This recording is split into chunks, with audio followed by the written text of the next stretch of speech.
Hi guys, তোমরা সবাই কেমন আছো? আবারও চলে এসেছি নতুন একটা ভিডিও নিয়ে। তো তোমরা এরকম বৃষ্টি হলে কে কে গাছ লাগাতে পছন্দ করো অবশ্যই কমেন্টে বলো। আর এখানে দেখো আমি মানি প্ল্যান্টের চারা নিয়ে এসেছি দু থেকে তিন রকম। তো তোমরা দেখো, এইটা হচ্ছে প্রথমটা, এটা খুব সুন্দর দেখতে। আর এটা কি মানি প্ল্যান্ট, এর নামটা কি অবশ্যই কমেন্টে বলো। শুধু এটুকু জানি যে এটার নাম মানি প্ল্যান্ট, আর কিছুই জানি না। তো আমি মানি প্ল্যান্টটা কাটিং করে একটা কাঁচের বোতলে বসিয়ে দিয়েছি। তো এটা দেখো আরেকটাতে ভরে নিচ্ছি, এটাও একটা কাঁচের বোতল, এটাতে জল ভরে আবার একটা বসাবো।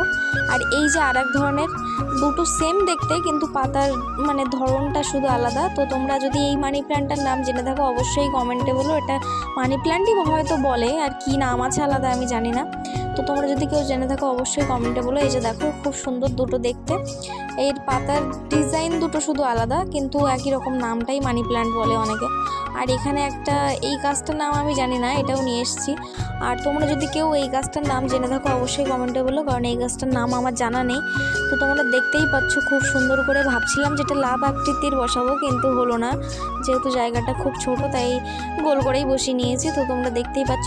আর এই গাছটার নাম কি মানি প্ল্যান্ট না অন্য কিছু বলে সেটা আমার জানা নেই।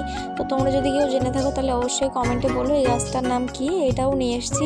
আর এখানে দেখো আগে একটা মানি প্ল্যান্টের কাটিং করে রেখেছিলাম, সেটাও খুব সুন্দর চারা তৈরি হয়ে গেছে। তো এবারও আমি আরও কিছু কাটিং করে চারা বসাবো।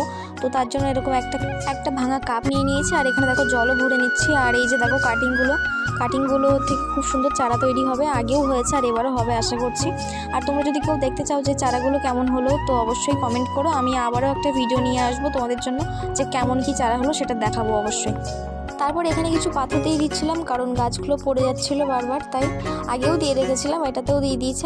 আর এই যে দেখো এই গাছটা আমি অনেকদিন আগে থেকেই বসিয়েছিলাম, তো সেটাই তোমাদেরকে একটু দেখাচ্ছি। আর এই যে দেখো কিছু রজনীগন্ধার বাল্ব কিন্তু আমি লাগিয়েছিলাম, আর খুব সুন্দর সুন্দর চারাও তৈরি হয়ে গেছে। তো ভিডিওটা এই পর্যন্ত, দেখা হবে অন্য কোনো ভিডিওতে। আর ভালো লাগলে অবশ্যই লাইক কমেন্ট শেয়ার করে দেবেন। সবাইকে টাটা।